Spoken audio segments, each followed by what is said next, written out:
안녕하세요. 저는 6개월이라는 짧은 결혼 생활을 마치고 새 출발을 준비 중인 싱글녀입니다. 저는 30대 초반에 늦은 나이라는 생각이 들 수도 젊은 나이라고 생각이 들 수도 있는 나이에 결혼을 했습니다.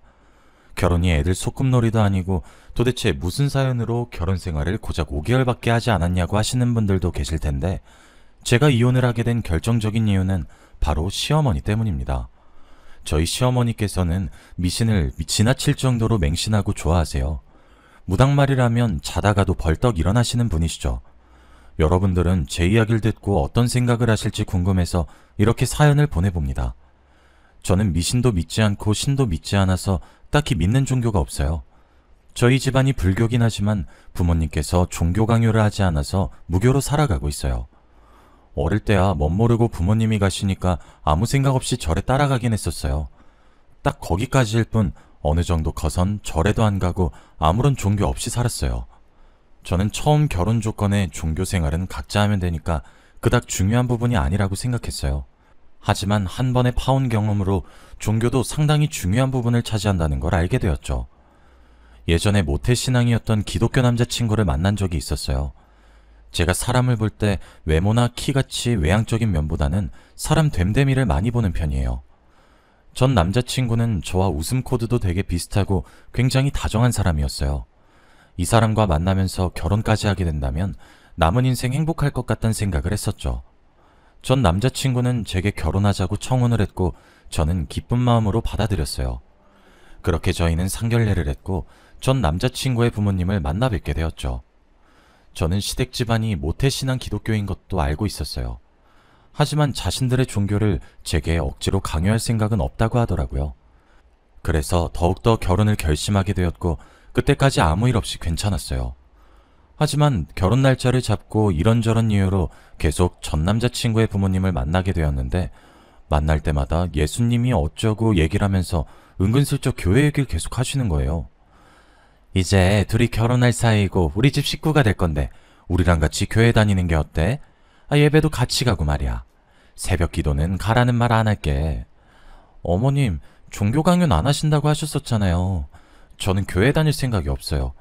교회뿐만 아니라 절, 성당, 어떠한 곳도 갈 생각이 없어요. 죄송해요. 안 다녀봐서 그런 거지. 한번 다녀보면 나쁘지 않아. 좋은 사람들도 얼마나 많은데. 우리랑 같이 다니자. 죄송해요, 어머님. 몇 번이고 같이 다니자 말씀하셔도 제 대답은 언제나 똑같아요. 전 어떠한 신도 믿지 않아요. 정말 죄송합니다. 결혼 날짜가 다가올수록 교회 다니라는 전 남자친구 어머니의 압박은 계속됐어요.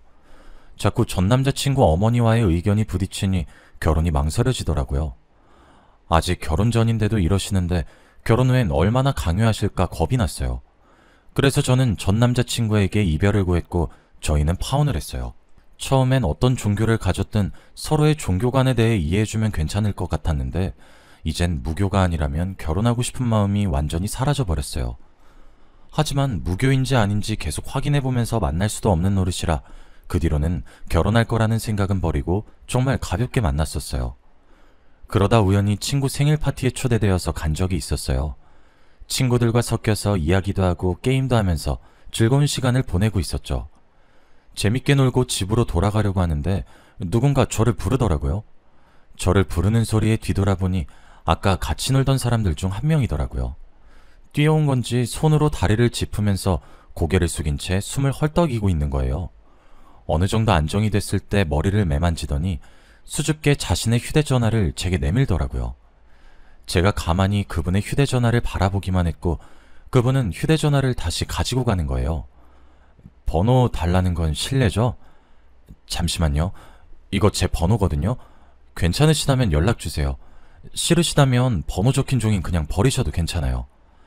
아, 번호 물어보려고 하신 거구나. 뜬금없이 휴대전화만 내미셔서 제가 휴대전화 떨어뜨리고 온 줄 알았어요. 저도 번호 알려드릴게요. 이거 긍정의 의미로 받아들여도 되는 거죠?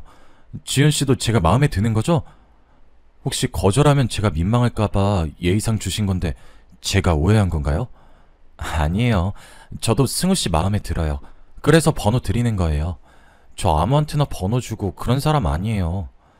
저와 남편의 첫 만남은 이렇게 평범하게 시작되었어요. 어느 연인들처럼 알콩달콩한 연애를 하다가도 살벌하게 싸우기도 했어요. 그래도 전 남자친구만큼이나 잘 맞는 남자였어요. 종교만 무교라면 당장이라도 결혼할 수 있을 만큼 모든 것이 잘 맞았어요. 그러다 드라마를 같이 보고 있었는데 신부님 역할을 한 배우가 나온 거예요. 배우 얘기하면서 자연스럽게 종교가 어떻게 되는지 물어봐야겠다는 생각이 들었어요. 와, 저 배우 진짜 천주교네? 천주교라서 저 역할 한다고 했나 보다. 아니면 천주교인 거 알고 섭외를 한 건가? 신기하네. 근데 자기는 종교가 어떻게 돼? 나? 종교 없는데? 무교야. 교회, 절, 성당 이런 거 가는 거 귀찮아. 우리 가족은 다 무교야. 아, 대신 우리 엄마가 미신 같은 거 진짜 잘 믿어. 종교는 없는데 미신은 믿으셔? 하긴 나도 믿었던 미신이 몇 개 있긴 하지.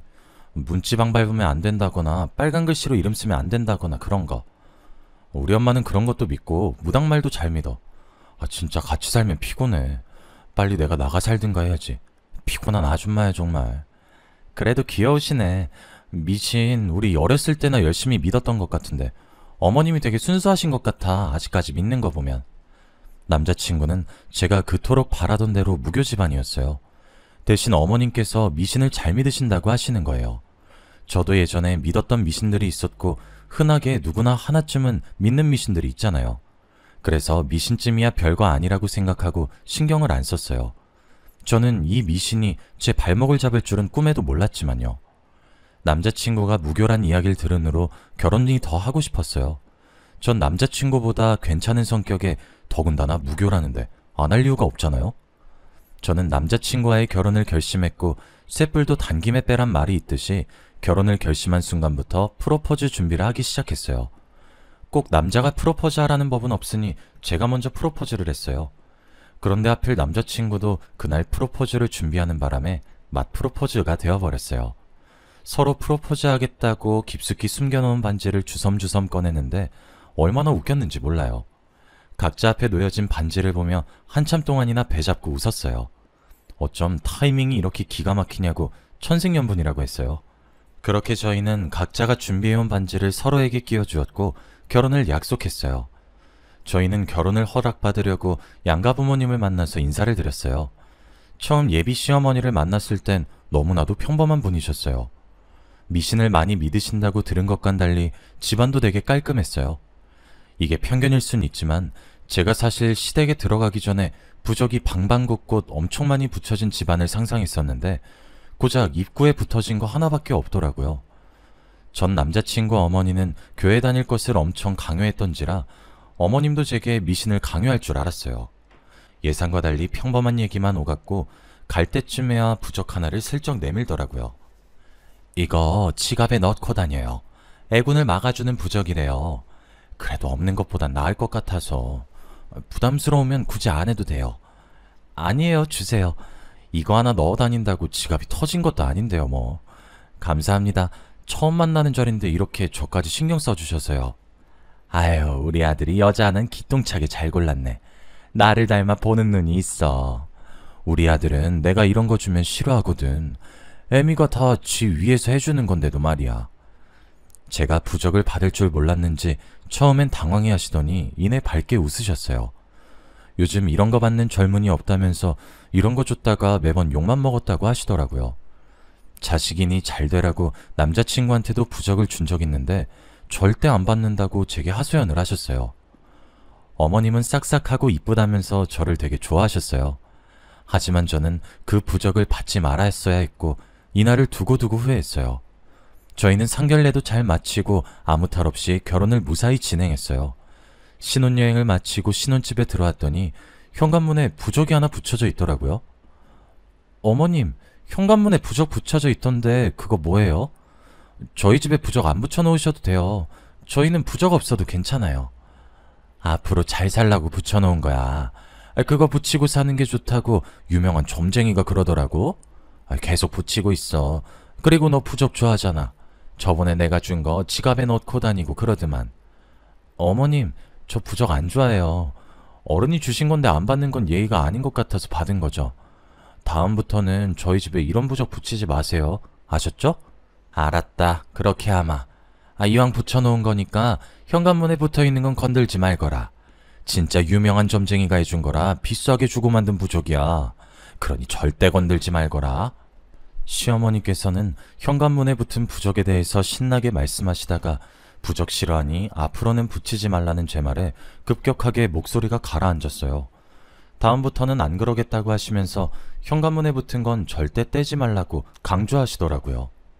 일단 강요하시니까 붙이고는 있는데 저는 잠깐 붙였다가 어느 정도 시간 지나면 떼야겠다고 생각했어요. 시어머니께서는 반찬을 가져다 주신다는 핑계로 신혼집에 자주 들락날락거리셨어요. 아직 다 안 먹었다고 안 오셔도 된다고 했는데도 굳이 오셨어요. 그냥 반찬만 주고 가시면 모르겠는데 계속 이 방 저 방 왔다 갔다 하시면서 기웃거리셨죠. 도대체 뭘 하시는지 모르겠지만 저희 집에 오면 혼자서 엄청 바쁘게 움직이시더라고요. 저는 시어머니가 나온 방에 들어가봤자 변한 게 없어서 그냥 방 구경 하나 싶었어요. 솔직히 저희가 신혼초니까 인테리어가 계속 마음에 안 들면 자주 바꾸거나 물건을 추가하잖아요. 그래서 늘 새로운 마음으로 뭐가 바뀌었는지 보려고 그러시는 줄 알았어요. 정말 4개월까지는 아무것도 모르는 상태로 지냈었어요. 그러다 제가 청소를 한다고 침대 밑에 청소기를 돌렸는데 청소기 입구에 부적이 하나 딸려오는 거예요. 이게 왜 여기서 나오나 싶다가 설마 하는 마음에 납작 엎드려서 침대 밑을 봤어요. 바닥에 아무것도 없어서 제 지갑에서 떨어진 거라고 단정 지으려고 하는데 쎄한 느낌이 드는 거예요. 그래서 그대로 바닥에 엎드린 채로 살짝 시선을 위로 돌렸어요. 저희 침대 밑바닥에 부적이 빼곡하게 여러 장이 붙여져 있는 거예요. 저는 부적을 발견하는 순간 기겁을 하고 손으로 다 떼어냈어요. 안쪽까지 어떻게 붙였는지 모르겠지만 안쪽에도 붙여져 있길래 긴 막대기로 힘들게 뗐어요. 그리고 시어머니께서 갔던 방을 유심히 살펴봤죠. 그러다 제 시선이 옷장에 꽂혔고 곧장 옷장 앞으로 가서 부적이 있는지 살펴보았어요. 걸려있던 옷을 옆으로 미니까 벽면에 숨겨진 부적들이 나타나더라고요. 안 보이는 곳만 골라서 어찌나 잘 숨겨두셨는지 감탄이 나올 정도였어요. 저는 다른 방과 화장실에도 부적들을 찾아내서 다 떼어버렸어요. 남편도 부적을 보고는 이걸 언제 다 붙였냐며 놀라서 말을 잇지 못하더라고요. 저희가 4개월 동안 몰랐다는 것도 웃기고 이 많은 걸 시어머니 혼자 붙였다는 것도 웃겼어요. 그렇게 며칠 뒤 시어머니께서 평소와 똑같이 반찬을 들고 신혼집에 오셨더라고요. 제가 잠시 화장실 간 사이에 오셔서 그동안 방에 부적이 잘 있는지 확인하셨나봐요. 시어머니께서 저를 찾느라 소리를 지르는 게 안방에 있는 화장실까지 다 들리더라고요. 아가, 부적들이 다 없어졌다. 도대체 그 많은 부적이 어디로 갔다니? 야, 어떻게 하나도 안 남기고 싹 사라질 수 있냔 말이야. 설마 너네가 다 떼어버린 건 아니지? 어머님, 그 부적들 저희가 다 갖다 버렸어요. 제가 저번에도 말씀드렸잖아요. 부적 안 좋아한다고 붙이지 마시라고요. 전에 안 붙이시기로 얘기 끝났잖아요. 아니, 그 많은 것을 다 갖다 버렸단 말이야? 그게 돈이 얼마짜린데 갖다 버리길. 아, 내가 진짜 못 살아. 부적을 찾으시길래 다 버렸다고 하니 시어머니는 그걸 왜 버리냐고 화를 내셨어요. 얼굴이 붉어지고 목에 핏대까지 세우면서 화를 내시는 거예요. 처음 보는 시어머니의 화난 모습에 저는 고장난 것처럼 아무것도 할 수가 없었어요. 남편도 그런 시어머니께 제발 그만하라고 적당히 하라면서 같이 화를 내더라고요. 저는 아무 말도 못했고 남편과 시어머니는 부적 하나 때문에 피 튀기며 싸웠어요. 한참을 싸우다가 시어머니께서는 가방을 챙겨들고 집을 나가더라고요. 제가 시어머니를 따라 나서려고 하니 남편이 저를 잡는 거예요. 또 온 집안 방방 곳곳에 부적들을 붙인 채로 지내고 싶냐면서요. 당신 어머니 따라 나가지 마. 또 온 집안에 부적들 붙이면서 지내고 싶어? 당신 지금 어머니 따라 나가면 다시 그 많은 부적들 제자리로 돌아갈 거야. 그건 싫지만 어머니 저러고 나가서 사고라도 당하면 어떡해. 평상시에도 왔다 갔다 잘하셨는데 뭘. 신경 쓰지 마. 나는 다신 부적이랑 가까이 하고 싶지 않아. 꼴도 보기 싫어. 우리가 이 정도까지 했는데 어머니께서 또 부적 들고 오시진 않겠지? 느낌이 안 좋아. 어머니 나중에 다시 부적 들고 나타나실 것 같아. 에이, 이렇게까지 했는데 또 부적 들고 오신다고? 아닐 거야. 나 그럼 어머니한테 진짜 화낼 거야. 오늘보다 더 심하게 할 거야. 시어머니께서 그렇게 나간 뒤로 저는 마음 한켠이 불안했어요. 언젠간 다시 양손에 부적을 가득 들고 있는 시어머니가 저희 집에 올 것만 같았거든요. 제가 계속 불안해해서 그런지 시어머니랑 싸우고 며칠 뒤부터 악몽도 꾸기 시작하는 거예요.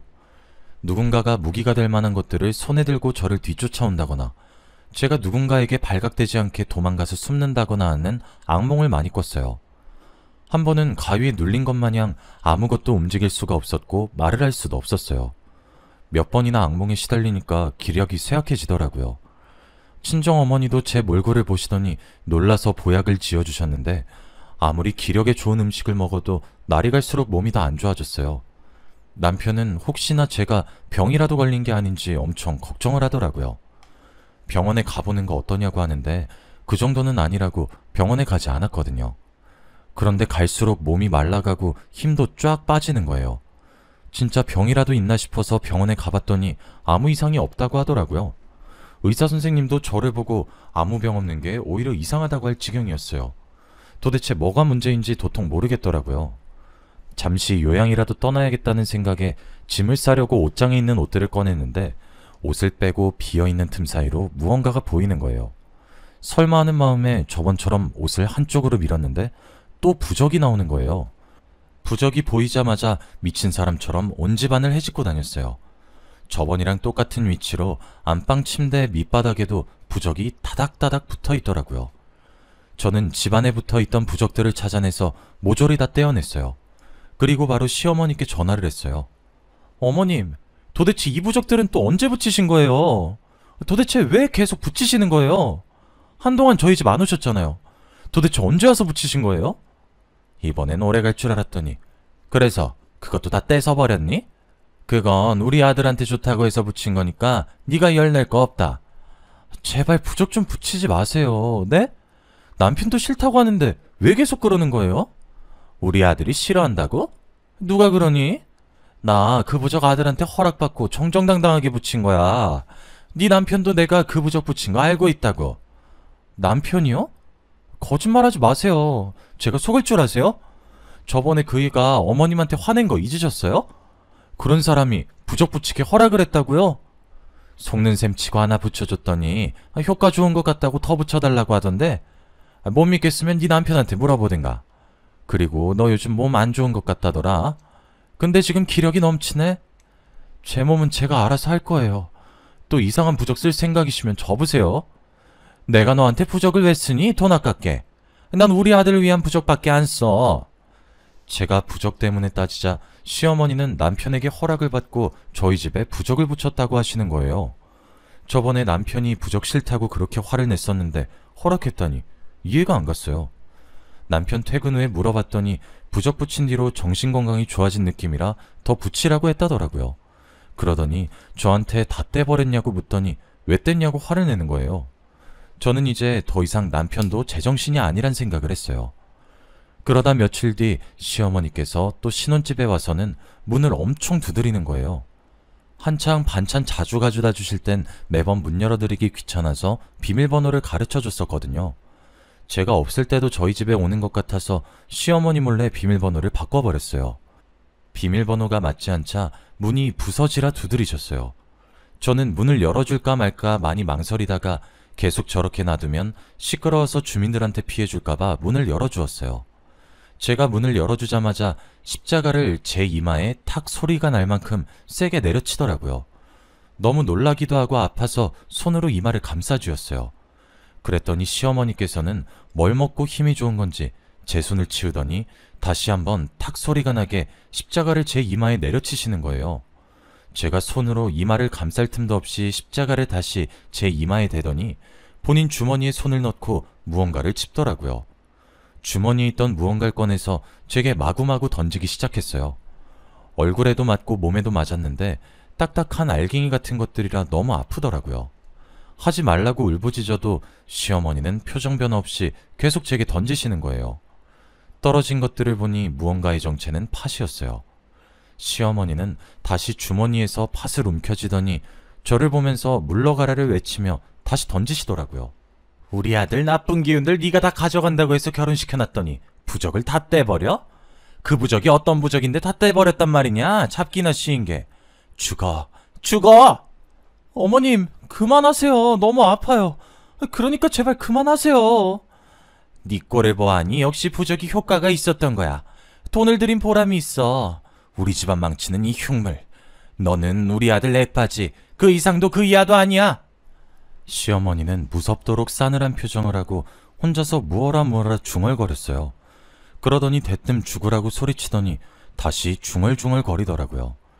자세히 들어보니 점쟁이가 남편이 저와 결혼하면 제가 나쁜 기운을 다 빨아들여서 남편의 기력이 좋아진다고 했나봐요. 그래서 저와의 결혼을 허락했다는 거예요. 부적을 붙이면 모든 악의 기운을 제가 다 빨아들여서 남편은 좋아지고 저는 시름시름 앓게 되는 것이었어요. 남편 기력 때문에 그렇게 부적을 붙이고 제가 부적을 뗐다고 하면 화를 냈던 거예요. 저는 계속 팥을 맞지 않으려고 얼굴을 요리조리 피했어요. 시어머니는 제가 계속 안 맞으려고 피하니까 못 움직이게 제 머리채를 잡는 거예요. 계속해서 발버둥 치고 있는데 딱 마침 남편이 퇴근을 하고 집에 들어오더라고요. 저는 남편이 이 모습을 보면 시어머니를 말려줄 거라고 생각했어요. 하지만 말려주긴커녕 제 양팔을 잡고 시어머니가 팥을 던지기 쉽게 만들어주더라고요. 여보, 가만히 있어. 어머니가 우리한테 나쁜 거라도 하시겠어? 다 우리 위해서 이렇게 하시는 거니까 당신이 조금만 참아. 당신 미쳤어? 당신까지 왜 이러는 거야? 이것 좀 놔. 내가 왜 이런 수모를 당해야 하는데? 난 싫어. 싫다고. 그냥 얌전히 맞고 있으면 빨리 끝날 일인데 왜 질질 끌려고 그래? 딱 1분만 눈 감고 그냥 맞으면 안 돼? 그게 그렇게 어려워? 그럼 당신이나 맞아. 나 대신 당신이 맞으라고. 그러면 되겠네. 빨리 놔. 이거 놓으라고. 나 진짜 당신들 신고할 거야. 시어머니의 눈은 이미 미친 사람처럼 제정신이 아닌 듯해 보였고 남편도 미신 같은 건 절대 안 믿을 줄 알았는데 동참을 하고 있더라고요. 자기도 저처럼 미신 같은 거 안 믿는 사람이지 않았냐면서 그런데 이번에 부적 효과 제대로 봤다면서 저도 속는 셈 치고 가만히 있어 보라는 거예요. 저는 계속 발버둥 치다가 발꿈치로 남편의 발등을 있는 힘껏 세게 내려 찍었어요. 남편은 저를 잡고 있던 손을 놓고 자기의 발등을 감싸주었어요. 저는 그 틈에 아무것도 챙기지 못하고 그대로 집에서 도망 나왔어요. 갈 곳이 없어서 친정으로 왔고 저는 부모님께 제가 당했던 것을 말씀드렸어요. 네가 여기는 어쩐 일로? 근데 너 꼴이 그게 뭐야? 무슨 일 있었던 거야? 어머, 신발도 없이 너 맨발로 여기까지 온 거야? 엄마, 나 이혼할 거야. 도저히 못 살겠어. 내가 방금 뭔 짓을 당하고 온 줄 알아? 여기 머리카락에 팥 붙은 거 보이지? 나 시어머니한테 팥 맞았어. 팥? 아니 네가 팥을 왜 맞아? 울지 말고 무슨 일 있었는지 엄마한테 다 얘기해봐. 1년을 산 것도 아니고 이제 결혼한 지 6개월밖에 안 됐는데 왜 이혼을 한다는 거야? 나보고 잡기라고 요망한 흉물이라고 그러고 나는 남편의 액바지 그 이상도 그 이하도 아니래. 남편 아끼운 내가 다 가져가라고 결혼 허락한 거였대. 진짜 어이없지. 아니 그게 다 무슨 말이야. 너를 김서방 액바지 하려고 며느리로 삼았단 말이야? 이게 말이니 방구니? 무슨 그런 어이없는 집안이 다 있어? 당장 이혼해. 안 되겠다. 친정어머니도 제 이야기를 듣는 내내 어이없어 하시더라고요. 어떻게 남의 집 귀한 자식을 자기 집 아들 액바지로 받들일 수 있냐고요. 어머니는 당장 이혼하라고 했고 아버지는 골프채를 들더니 신혼집에 찾아갈 기세시더라고요. 저는 괜히 일 크게 만들지 말자고 저런 집안에 시집 갔다는 것 자체가 수치스럽다고 조용히 이혼하고 싶다고 하면서 아버지를 말렸어요. 와중에 남편이 계속 저한테 전화를 하더라고요. 저는 끝까지 전화를 받지 않았고 이혼하자는 문자만 보냈어요. 남편은 이혼하자는 제 문자에 고작 이런 걸로 이혼을 해야겠냐고 뻔뻔하게 답을 보낸 거예요. 저는 이혼 서류 가지고 올 거 아니면 연락하지 말라고 하고 폰을 꺼버렸어요. 하루 지나고 폰을 켰는데 아무런 연락이 안 와 있더라고요. 그렇게 며칠간 친정에서 지냈고 정말 부적 때문에 몸이 안 좋아졌던 건지 친정에서 지내는 동안엔 다시 살도 조금씩 찌고 기력도 되찾아갔어요. 거의 예전 모습을 찾았을 때쯤 남편한테 연락이 왔더라고요. 이혼하자고 서류 들고 친정 근처 카페에 앉아있으니 오라고 하면서요. 저는 가벼운 발걸음으로 카페에 향했어요. 창가 쪽에 남편이 앉아있었는데 못 본 사이 얼굴이 퀭해져 있고 살도 빠진 것 같았어요. 제가 자신의 앞에 앉자 가방에서 서류 봉투를 하나 꺼내더라고요. 자기 인적사항은 다 작성했으니 제 거만 작성해서 제출하면 된다고요. 이거 합의 이혼서야. 내 인적사항은 다 작성해놨어. 당신 인적사항만 작성해서 제출하면 끝나. 근데 꼭 이혼을 해야겠어? 당신이 몇 번을 다시 물어도 내 생각은 변함없어. 당신이랑 이혼할 거야. 봐봐, 나 당신이랑 안 사니까 다시 살도 찌고 기력도 되찾았잖아. 근데 내가 왜 당신이랑 계속 살아? 그러네. 다시 예전 모습으로 돌아갔네. 다행이다. 솔직히 당신 계속 말라가서 걱정 많이 했거든. 나는 어머니가 당신을 액바지로 생각했을 줄은 꿈에도 몰랐어. 내가 대신 사과할게. 남편은 시어머니께서 저를 액바지로 생각할 줄은 몰랐다며 대신 사과를 하더라고요. 남편의 표정을 보아하니 정말 남편은 아무것도 몰랐던 것 같아서 사과를 받아줬어요. 그리고 저희는 합의 이혼을 했죠. 저는 지금 남편과 이혼하고 새로 태어난 기분으로 살아가고 있어요. 예전 모습으로 완전히 되찾았고 지금 만나고 있는 남자친구 덕분에 더 밝고 긍정적인 사람으로 변해 있어요. 지금 남자친구는 제게 있어서 귀인 같아요. 힘들어하던 저를 보듬어주고 위로가 되어주고 기쁨이 되어줬으니까요. 남자친구와 결혼을 할지 안 할지 모르겠지만 지금처럼만 재밌게 지냈으면 좋겠어요. 제 이야기는 여기서 끝을 맺어보려고 해요. 여러분들도 미신이라는 걸 믿으시나요? 저는 적당히 믿는 건 괜찮지만 전 시어머니처럼 맹신하는 건 좋지 않다고 생각해요. 자신에게도 주변 사람에게도요. 여러분들도 만약 믿고 있는 미신이 있다면 그 미신에 너무 맹신하지 않았으면 합니다.